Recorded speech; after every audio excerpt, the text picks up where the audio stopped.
The sport of hockey is finally growing, I hope. The PWHL is just a few weeks old and it's already been a huge success in terms of support. Games have been getting sold out and people are seeming to love the new league. And if you somehow haven't heard of all this, the PWHL is hockey's newest attempt at a professional women's hockey league.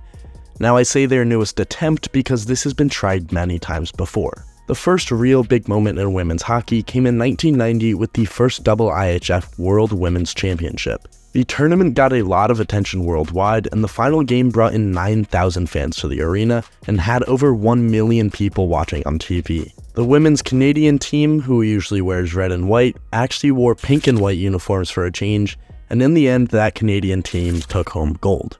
Fast forward almost 20 years later and women's hockey is still chugging along with the help of the PWHL and now a new professional women's league, which was founded in 2007. The Canadian Women's Hockey League, or PWHL, was established in 2007 and it was a major boost for women's hockey.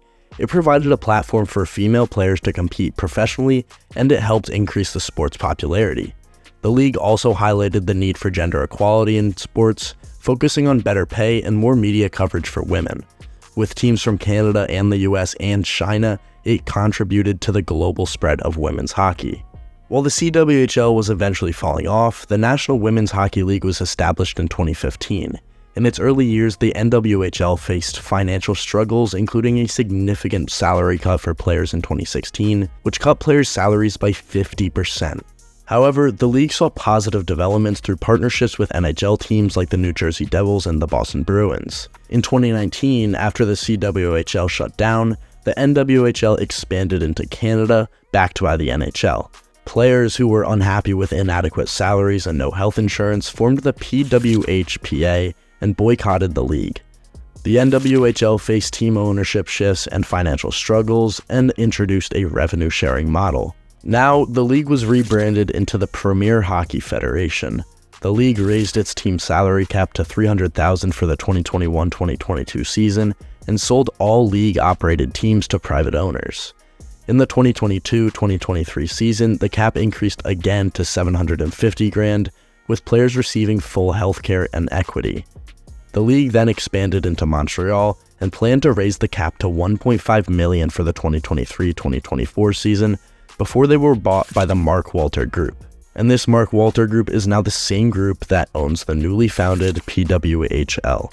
In late August 2023, the PWHL announced its first 6 teams: Toronto, Ottawa, Montreal, Boston, New York, and Minnesota. And then at a big draft event held in Toronto, 90 players were chosen out of a nearly 300 hopefuls, with Taylor Heisey being the top pick for Team Minnesota. Minnesota selects Taylor Heisey. And this girl is the real deal. Although we're only a handful of games into the season, Heisey has made a case for some of the prettiest goals we've seen yet. And as far as the blue line, that's it. Now here's Heisey with speed. Cuts in, shoots and scores! Taylor Heisey.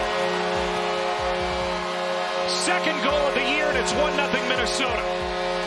He at Northeastern. And out top, no, this is Heisey again. She scores! Taylor Heisey. Second of the game, and Minnesota's back in front. But she isn't the only one scoring. Every game so far has had a high level of play and high level goals. And from the games we've seen, the teams seem to be pretty well balanced and competitive, which is good news for the future of the league. What makes this league even more exciting is that the biggest names in women's hockey are in the league, like Marie-Philippe Poulin and Hilary Knight, which definitely help with the marketing for the league. And another thing that I think may help with marketing is giving the teams some team names and branding. In mid-November, the league showed off the first jerseys for the teams, which were simple designs with city names. And I've heard some rumors that the league is looking to brand these teams more than just a city name, which would be amazing for expanding the league and creating hardcore fan bases. A young girl hockey fan who could be looking up to these women as inspiration might be able to more easily become a fan of a team with a fun name rather than just Team New York. One of the main attractions at a hockey game for kids is the atmosphere with the themed arenas and mascots, but without any team identities, there's none of that. The PWHL rules are similar to those in the NHL and IIHF, but with exciting changes. Before starting, they tried out different rules in exhibition games and saw what stuck. The league has a special jailbreak rule when scoring a goal while shorthanded ends a minor penalty. We've already seen the first one of those happen when Emma Maltese scored the first one in league history. It's Comfer. Let's see if Levy has it. Comfer takes the shot. Save, they score! Emma Maltese puts Toronto on top. The penalty is over. We've got our first shorthanded goal. In shootouts, any player can take shots multiple times. This is seen more in international play, with TJ Oshie obviously coming to mind.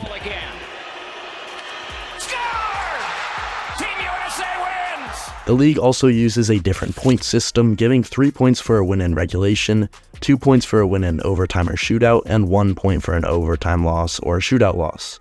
This is more seen in European hockey.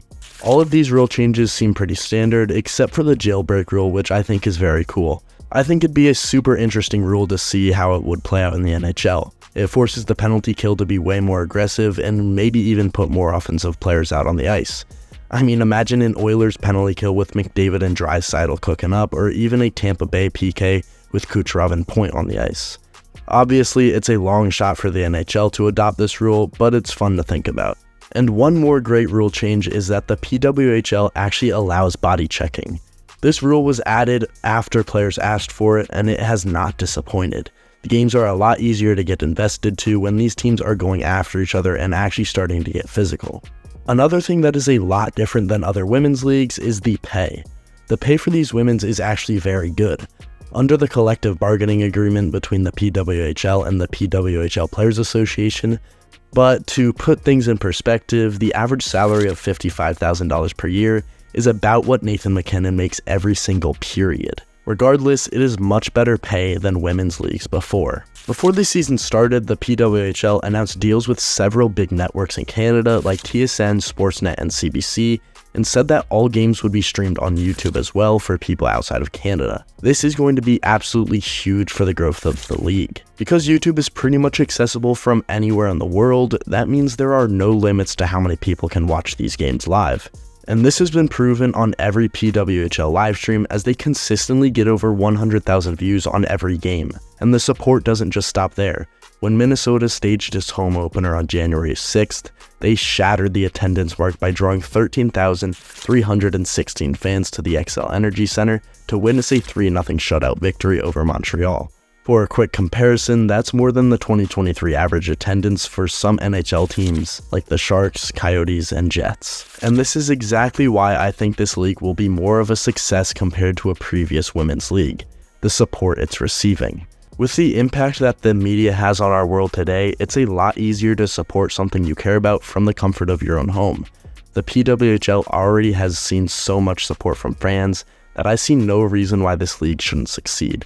The PWHL has a great chance of doing well because it has a lot of things going for it. Fans are super excited about it, and it's really easy for people to follow and support the league through the media. The league's new and different rules make the games more interesting and fun to watch. Plus, it might get support from well-known sports figures and organizations. I know that Ryan Reynolds was looking to become an owner of the Ottawa Senators last year, and that didn't work out. Maybe he can own a PWHL team in the future. All of these factors put the PWHL in a strong position in women's sports and suggest that it could be more successful than any women's league before. And that's why I think hockey is finally growing.